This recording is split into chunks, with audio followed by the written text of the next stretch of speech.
Hey everyone, welcome to Aquatic Adventures with John. We're just now getting started, getting kicked off, putting the program together, getting our intros, our outros, and getting some footage of what we've been doing, what we're up to. You know, who are we and what are we doing? Well, we talked about that in the trailer for what this channel's about. It's about adventures. It's about training. It's about physical condition, health, everything like that. So while we're putting things together, I've got a blast from the past. We're going to bring up another adventure that I shared with you guys. And you've been asking for it. You've been wanting to know, what are you doing? Well, we're getting there. But for now, I want to take you back to the RMZ, where we had some fun there on that adventure. And we'll be taking off in the next, week or two. In fact, next week, there is a road trip that we'll be taking and get this adventure kicked off and start piling up some new footage. But the intro, I hope you liked it. It was a lot of fun putting that together. There's a lot of, a lot of clips, a lot of pictures of where I've been and what I've been doing when I'm not working, when I'm training out in the field with you guys. Well, in spirit anyways. So let's get to it. Let's have some fun. And I'll see you next time. Okay. Welcome back to the Prepared Mind channel. What we're doing is we are now going to put the frame inside the yurt. It's going to go from a white duck bell tent to a yurt type tent with an interior frame. So I've collapsed the tent. There is the wall frames, and there's an additional interior wall and then a front entry wall system that I have to build. So the tent has been brought down. It is ready to be moved to its proper and permanent position, and I'm going to get this program on the road. I will film it as best I can, but it is Saturday Night Live today, so I'm going to work as hard as I can, tirelessly, I hope you think, which is what it'll feel like to me. And the idea is to get it back up in place in its basic form with those frames inside, standing, so that I can get back in it tonight and have another bug-free night. That is a huge goal of mine, bug-free night. So, with that being said, there's the jungle. Always the jungle. And there's my feral chicken. Always feral. I'm going to get this show on the road. I'm going to unzip the top from the bottom, reposition the bottom, put the frame in it, and then start back up, and I will give you guys the rundown as we go. Thank you again for all you do, for sponsoring, for supporting, for cheering me on, and having a good time while we do it.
Okay, everybody, here we are.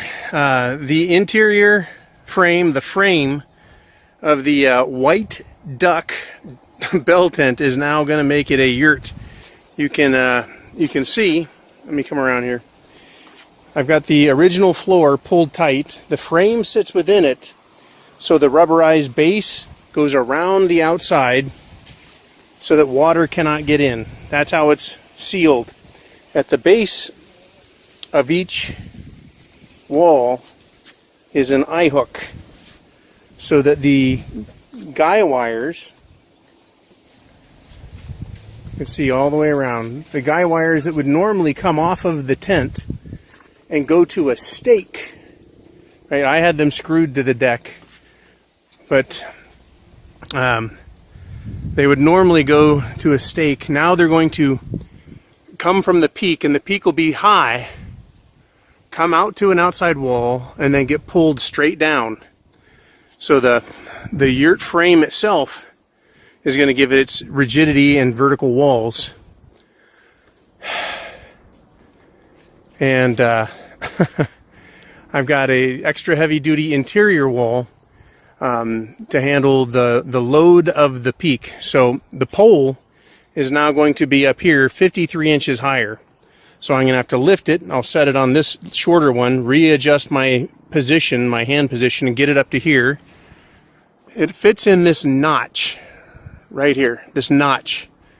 And that's perfectly centered. Everything is plumb, which is vertical level for you non-carpenter types.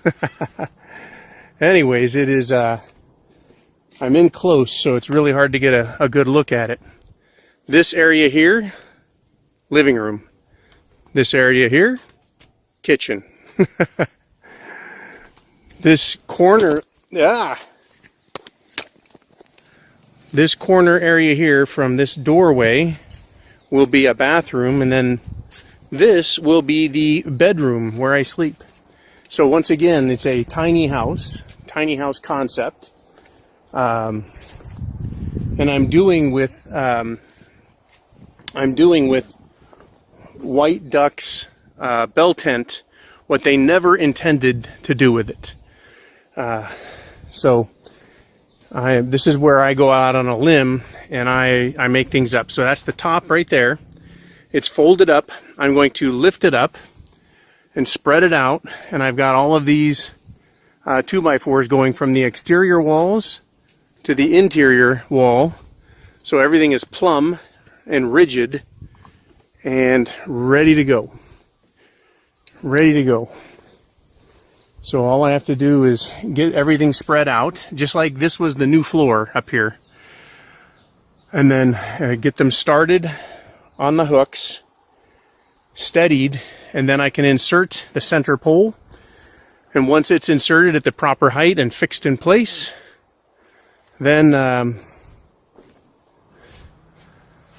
once it's at that proper place, then I can tighten the exterior walls, and I'm going to have about a 4-foot area that is uncovered around the perimeter, right? Because the original sides to the White Duck bell tent are only 31, 32 inches tall. So this white canvasy type material, Jiminy crickets, tarp material. It's cut so that it'll go all the way to the deck and then come up, and then the White Duck will go over the top of it, so water always gets shedded to the outside of the building. And then this 8-foot wide opening here will be framed in, and I've got to frame it. God, it's hard to get position here. I have to frame it in place to match the opening that the White Duck tent is. It is not a square opening, it is an arched opening. So I've got to frame it in place, which will be exciting and fun. So this 8-foot opening here, out here, this 8-foot opening will be knocked down to a, I believe, a 36-inch entry door. And then the outside of the building will have, the outside of the building is going to end up having bamboo run around the outside of it to give it the jungle bungalow look. And on the inside, I've got a woven tan fabric that'll give it the jungle bungalow look. And then, of course, there'll be windows on every one of these walls. Windows all the way around for ventilation, for visibility, and then of course for light. But you know, we've seen now the canvas top kind of lights up like a like a hot air balloon. It's very interesting, very pretty to look at from the outside. So let's get to this. Let me spread that top out and then we'll see how it works out.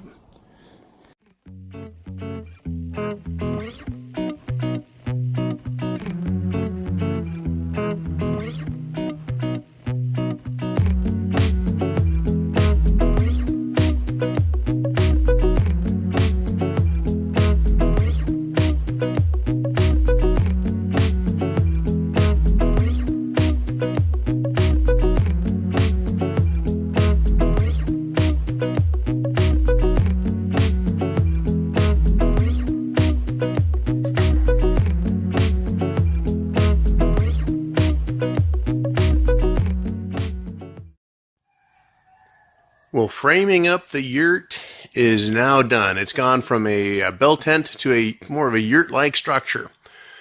Inside, you can see all of the wood. Let me pan all the way around. It feels like a hotel room. Of course, it's not finished.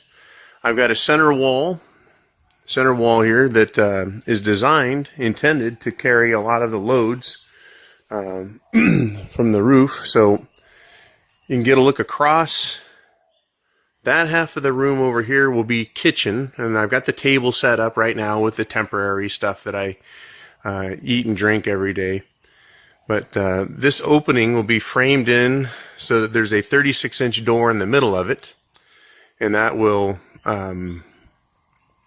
finish off the framing. I'm not done, not done yet. And all of these boards going across are temporary braces. There's going to be, on each of these seams coming down, there should be a 2x4 rafter, let's call them, to hold the roof up, give it extra support. This is the bedroom zone. That's a air mattress I've been sleeping on. Not quite as comfortable as a real bed, but this is the bedroom zone. And you know, as I get into this, I can start seeing that a desk could go over there, kind of a workstation, bed, dresser over here, and then this corner here will be a bathroom. From there across there'll be a sink, shower, toilet, and then another wall heading over to there. So because it's a round house, it's a little bit unique. There'll be another small wall here, because through here is going to be cabinets and countertop, and there'll be a short cabinet countertop right here as well. So that's the layout, just to give you an idea, the layout. Yep, there's the there it is. But it's been an adventure. I am far from over. It's, you know, I've got more framing to do. I've got to put the bamboo on the outside. I've got to do wiring, electricity. You know, I've got to do plumbing, plumb things in, finish the walls inside, make things look more like a regular home. There's a lot of work to do, but one day at a time, you know, while dealing with the rest of what life is throwing us. You know, that's kind of the trick, dealing with what life is throwing at us. But this certainly feels much more usable, much more comfortable. The peak up there is about 14 feet. So it's very light and airy feeling in here, and very well lit. This is, 6 o'clock a.m. Lighting. And so it just is. It's terrific. I'm very pleased with it. I have a few more adjustments to make, modifications, a little more framing, put in a door for some, some security, and to make the place more, shall we say, more wind free. Yeah, that's a good way to put it. Going to keep the wind out. But it's definitely feeling a lot like home. A lot more. And I've been in construction for a long time, so I know how this looks, I know how it feels, I know how it smells. It's small scale. It feels like a hotel room with a mini kitchen and a little mini sitting area, and that's a good thing. It's a good feeling that I'm getting from the place. So it's I want to thank you for watching this. I want to definitely thank everybody for supporting the Prepared Mind channel and everything that we do here. It's been an adventure, and it's going to continue to be an adventure. And there's going to continue to be new excitement and new things to look at and do and talk about, all while we also talk about SHTF. So you guys be cool. I'm going to get a cup of coffee. I'm going to wake up and get to it again. Bye-bye.